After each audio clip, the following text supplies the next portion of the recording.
নমস্কার বন্ধুরা, কেমন আছেন সবাই? রিয়াজ ব্লগে আপনাদের সকলকে স্বাগত জানাই। বন্ধুরা, আজ মঙ্গলবার সকালে ঘুম থেকে উঠেই তার বেরিয়ে পড়েছিলাম মন্দারমণি বেড়াতে যাবার জন্য।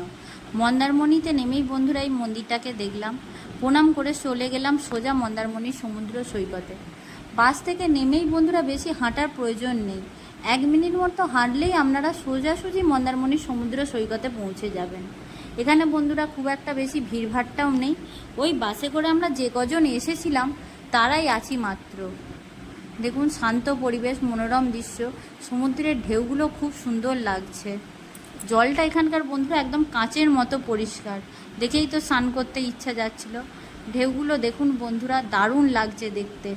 না এলে আপনারা বুঝতেই পারবেন না। আপনারা অবশ্যই আসবেন মন্দারমণিতে বেড়াতে, খুব সুন্দর একটা জায়গা।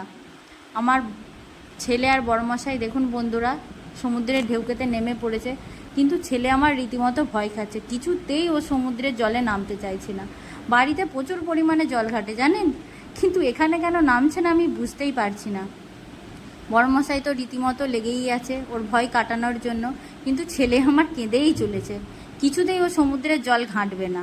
তার ওপর ওর প্যান্ট ভিজে যাচ্ছে, ও তো আরও রেগে যাচ্ছে। বড়মশাই ব্যর্থ হতেই আমিও লেগে পড়েছি কাজে ওর ভয় কাটানোর জন্য। দেখুন বন্ধুরা, কিছুতেই ও ভয় আর কাটছে না, ও আমাকে জড়িয়ে ধরে কেমন কাঁদছে দেখুন, একটা ছবিও পর্যন্ত তুলতে পারছি না। কিন্তু আমি তো হাল ছাড়ার পাত্রী নয়, ওর ভয় আমি কাটিয়েই ছাড়ব। দেখুন, ওরা আস্তে আস্তে ভয় কাটছে, সমুদ্রের জলটা নিয়ে একটু একটু খেলতেই শুরু করেছে মাত্র। দেখুন বন্ধুরা, খুব সুন্দর পরিবেশ একটা। আপনারা অবশ্যই এখানে আসবেন বন্ধুরা। বন্ধুরা দেখুন, আমার ছেলের ভয় কেটেছে, এবার জল নিয়ে ও খেলতে শুরু করেছে। নমস্কার বন্ধুরা, ভিডিওটি ভালো লেগে থাকলে অবশ্যই লাইক এবং সাবস্ক্রাইব করতে ভুলবেন না। নমস্কার বন্ধুরা।